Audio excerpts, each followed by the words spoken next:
As all-weather strategic partners, China and Pakistan have strengthened exchanges at all levels and deepened cooperation through projects like the Belt and Road Initiative and like the China-Pakistan Economic Corridor, also known as CPEC. How do both countries see their relationship in today's ever more complicated world? And as the coronavirus continues to challenge all of us, how have China and Pakistan worked together to fight this pandemic? Today, I'm very honored to talk with His Excellency Moin Haque, Ambassador of Pakistan to China. Mr. Ambassador, it's a great honor to have you with us. Thank you. Thank you, Mr. Wong, for having me on CGTN. Sure. It's our pleasure indeed. Talking about China's foreign policy making, Beijing has a number of designations. For example, it calls some countries strategic partners, others comprehensive strategic partners, even all-round strategic partners. But Pakistan is the only country Beijing calls all-weather strategic partner. What's your understanding of this characterization? Thank you so much. China and Pakistan have no doubt a very special relationship. It's a relationship of heart to heart. It's a relationship between two friends, two partners, two brothers. A relationship which has been sustained and nurtured over the years by successive governments and the people of the two countries. So no wonder that we call each other iron brothers. And Mr. Wong, I think this expression that our relationship and friendship is higher than the mountains, deeper than the oceans, and sweeter than the honey, you will never find such a description of any other relationship in the world. So it's a unique relationship, and as President Xi mentioned in Chinese, if you allow me, he says, "Women de guanxi she du yiwu du yiwu." A unique. 我们的关系是独一无二的. A very second unique, to none. Yeah, second to none. Yeah. So this is all we have, all-weather relationship. We have stood each other in good times and bad times.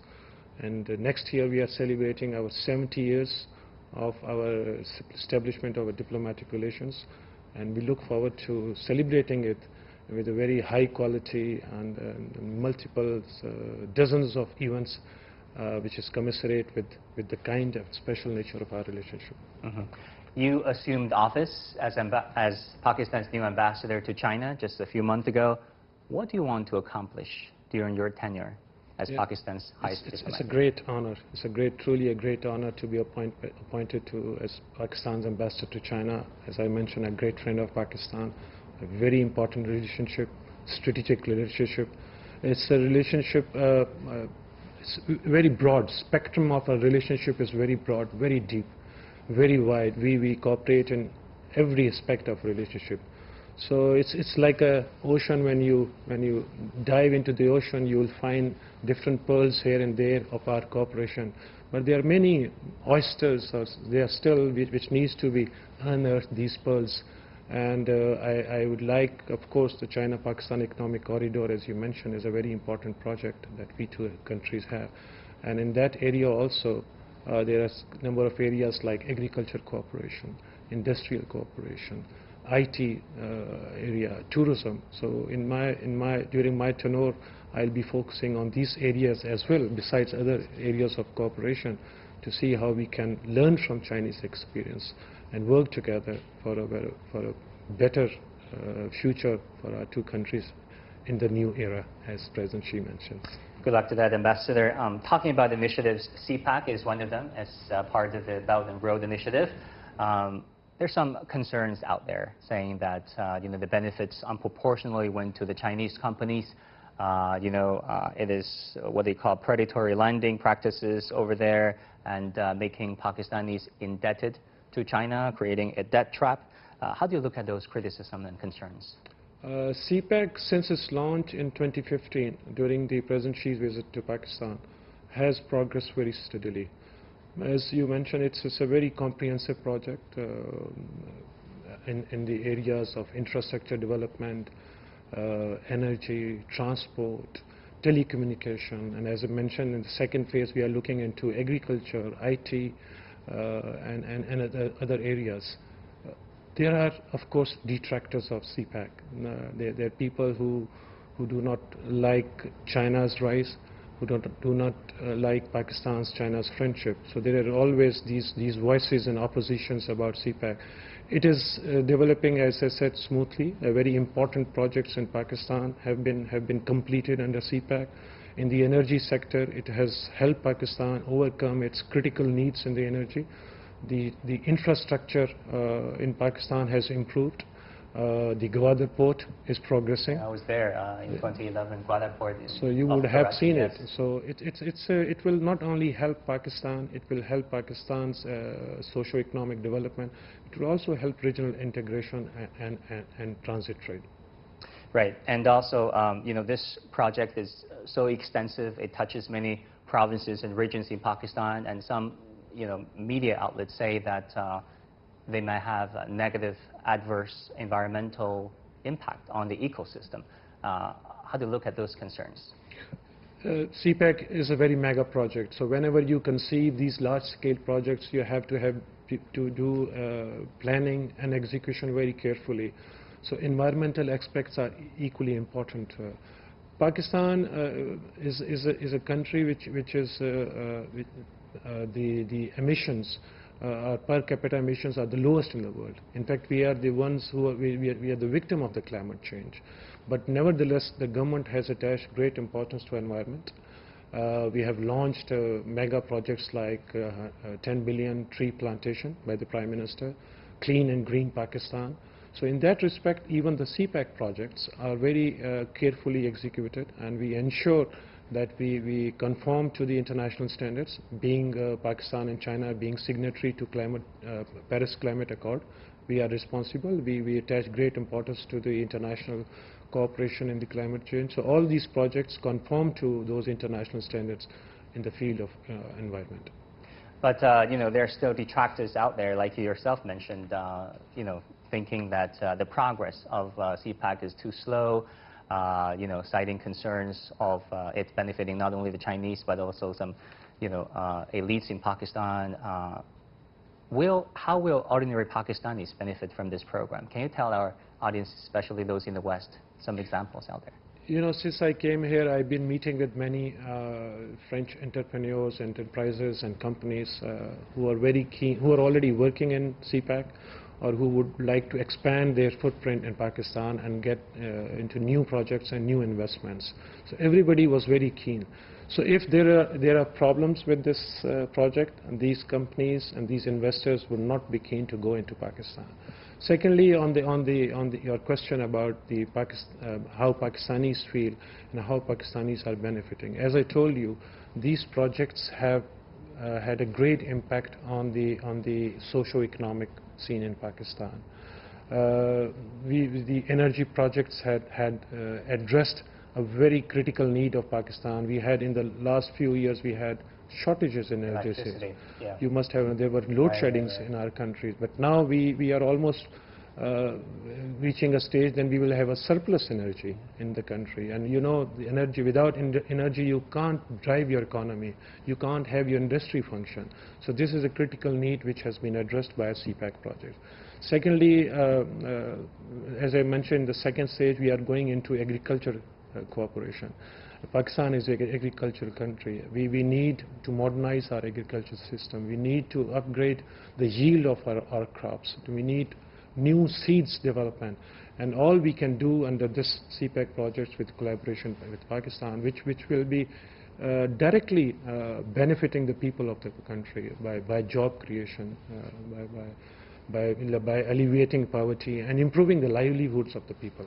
So it is directly impacting the people of Pakistan. It's people-centric. That is very important about this. Now the next phase is people-centric. Right. Let's talk about COVID-19. Unfortunately, over 300,000 people in Pakistan, or 1 in 3 Pakistanis, according to some reports, have unfortunately and tragically contracted the virus. What is the situation over there like? Are things under control yet? Yes, COVID-19 I think came as a big crisis, a big challenge for the entire humanity. So Pakistan was no exception. We had difficult times as we went into COVID, but now the situation is stabilizing. For our government, the challenge was that being a developing country, where we had large section poor segments of the society. We had to make a balance between controlling the pandemic and the infections, and at the same time to see that these peoples who are poor, who are needy, they are not affected. Their needs are met also. So the government went into a strategy that we had smart lockdowns, and at the same time that we had special packages for the businesses, for the health sector, and also for the poor people, so that their needs are met. So by this strategy, today, much to I think fortunately that we have done very good, and the pandemic is stabilized in the country now. How do you think China-Pakistan relations have evolved in face of COVID-19? Yes, I think Pakistan and China's partnership and friendship during this crisis was exemplary. When the pandemic first hit China, Pakistan stood by China. We sent a plane load of all necessary equipment. I remember that, yeah. You remember that in February, which was very much appreciated by China. And in March, our president visited China as a solidarity trip at the height of COVID. And then China, when things started, of course, the COVID started spreading in Pakistan, then Chinese came to help us also in a big way. Planes loads of supplies, medical equipment was sent to Pakistan. If I'm not wrong, there were about 60 special flights, relief flights went to Pakistan. This is an example of how the world should be cooperating in these challenges, and I think that's an example for other countries to follow. I understand that Pakistan has also begun phase 3 trial, the phase where testing have been placed on humans of a China-made COVID-19 vaccine. How hopeful are you that there can be a cure to this pandemic, and how important is China-Pakistan cooperation, especially when it comes to a vaccine? Yeah, that's another important aspect of our cooperation during this crisis. And Chinese and Pakistani pharmaceutical companies are now working on this vaccine. Phase 3 trial, as you mentioned, have started in Pakistan, and very hopeful that the world will have some good news. And I may mention here that we are also very inspired and very appreciate the announcement made by President Xi that whenever a vaccine is ready, it will be a public good and it will be accessible to all the developing countries. So we really appreciate that statement. All right, Mr. Ambassador, we'll take a short break, and when we come back, we'll talk about other regional, global, and multinational issues. Stay with us. Welcome back. Today we're very honored to have with us His Excellency Ambassador Moin Haque, Pakistani Ambassador to China. Ambassador Haque, let's continue our discussion on Locust invasion. Actually, this is a big issue. It concerns agriculture. It concerns people's livelihood. How is the situation over there in Pakistan when it comes to locust control?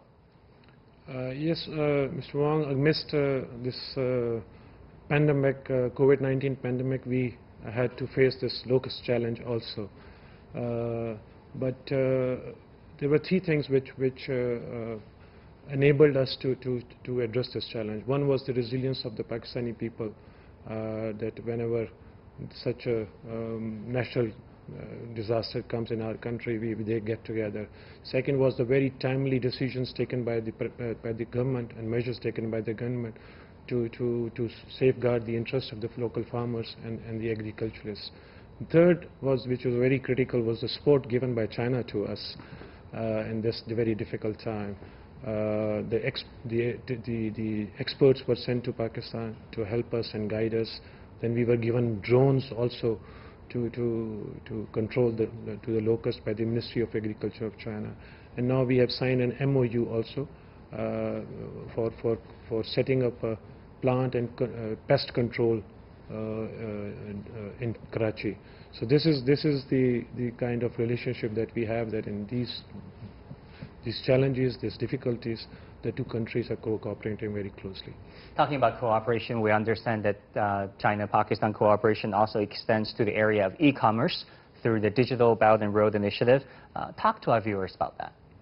In Pakistan, digital economy is progressing. In our country today, we have around 170 million mobile user, which is almost 80% of the population. The internet also has penetrated to a large extent in our country. We are currently using 4G in our country, but we are also conducting trials for 5G. We hope to be one of the first countries after China to have 5G in our country. So we are cooperating with China. Huawei is there in Pakistan. China Mobile is there. And in the same side, e-commerce is also growing in Pakistan. Alibaba has presence there. They have acquired a company called Daraz company, which is progressing very well. So this is an area of very important. Government is focusing a lot in this because our youth are very talented. They're very young minds, creative minds who are active in IT and software making and applications, designing new applications. The government has set up new incubators across the country, which is providing opportunities to these young people. So this is a growing area and an area of very close cooperation with China.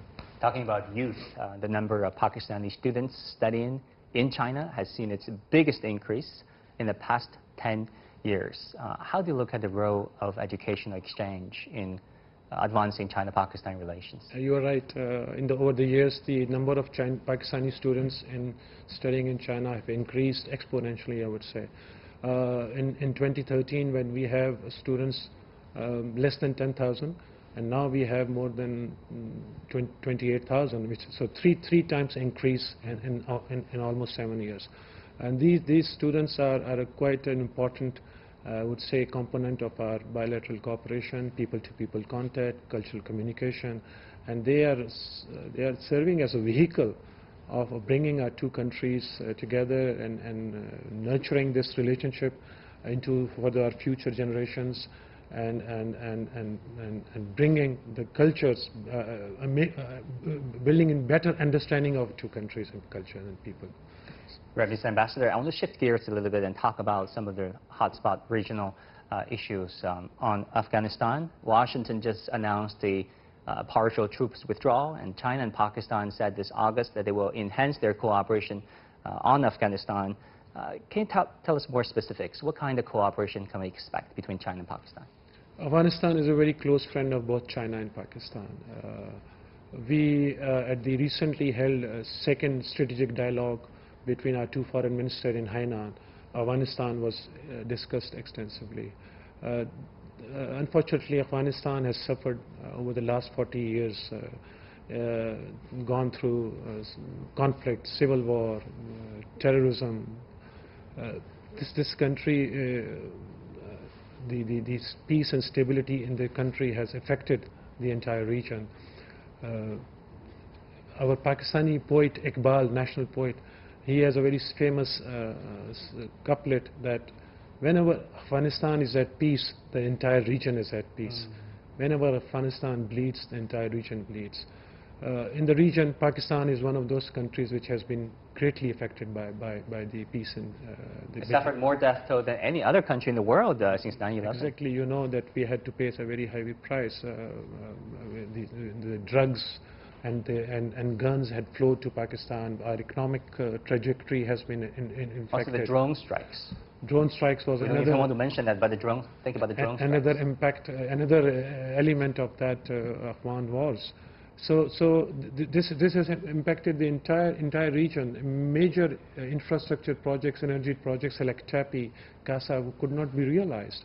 So I think it's in the interest of everybody that the situation stabilize in Afghanistan, and that's where China and Pakistan are contributing to that process, the peace process, a reconciliation process which is Afghan-led, which is Afghan-owned.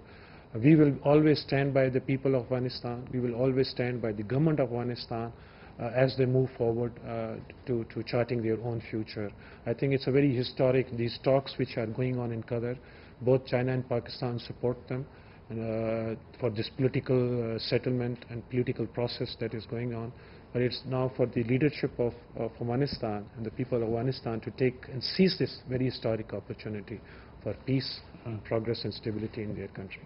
On Kashmir, Prime Minister Imran Khan recently at the UNGA criticized India's revoke of partial autonomy of the Indian administered region in Kashmir and accused India of state-sponsored Islamophobia. India responded by saying that, Prime Minister Imran Khan's speech was misinformation and warmongering, quote unquote. Do you agree? Kashmir is a core issue between Pakistan and India. It's a long, outstanding issue. It is still on the agenda of United Nations.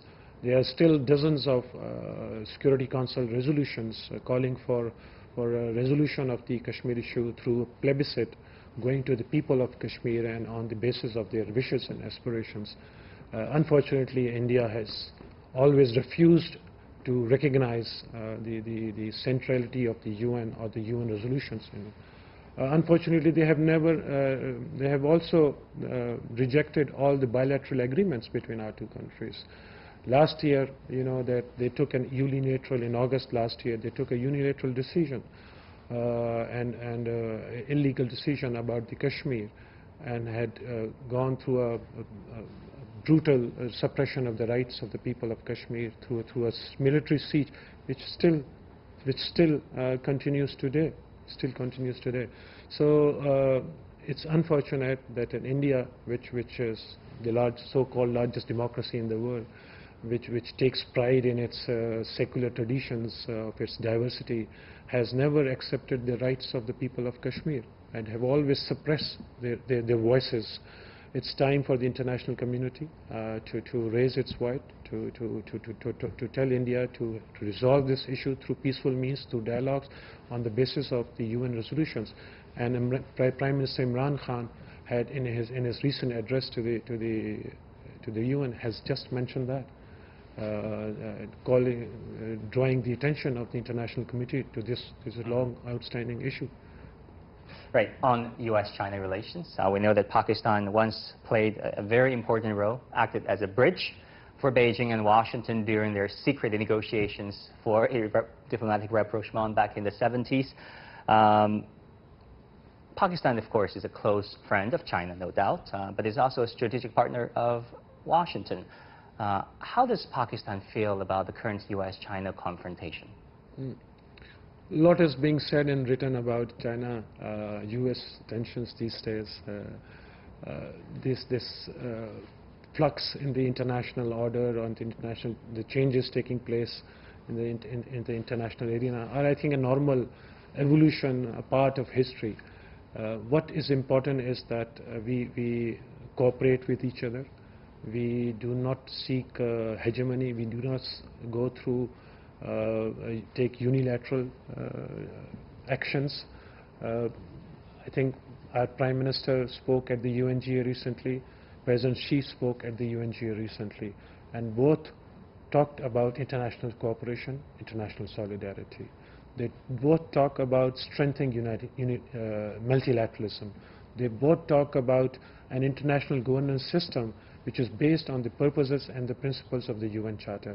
That's our view, and I'm sure that both China and USA, which are very close partners, which have a lot to contribute to the international peace and solidarity and cooperation and stability. I think these are just momentarily, of course, difficult times that we are going through, but that the international cooperation has to be based on mutual respect and mutual cooperation. But you talked about multilateralism, but the reality is there has been rising nationalism, patriotism, conservatism, more, unfortunately, division rather than unity in light of the COVID-19 pandemic. Are you concerned? Yes, I think the rise in unilateralism, rise in stigmatization or bullying tactics, or rise in protectionism, these are not healthy elements and healthy developments. As I mentioned earlier, we also stand for international cooperation. We would like that, especially in these difficult times, in these difficult challenges and COVID pandemic, the best thing is to work together through cooperation, through dialogue, through collective efforts, and pool our resources. No country alone can resolve the issues of the world, challenges of the world like COVID pandemic, the recent one, climate change, poverty. These are conflicts. We have to come together. The international community has to come together. And the best place is the United Nations system, a system that was created with hard work, lot of effort, especially after the World War II, the two world wars that we had, the world had to see in last century, and the destruction and the bloodshed that we all had seen. So I think the world has to see what are the dividends of peace and what are the disadvantages of confrontation and war and conflict. Pakistani Ambassador to China, His Excellency Ambassador Moin Haque, thank you so much for your time. Thank you, Sanjay. And that would do it for this edition of The Point. I'm Moin in Beijing. Thank you so much for tuning in.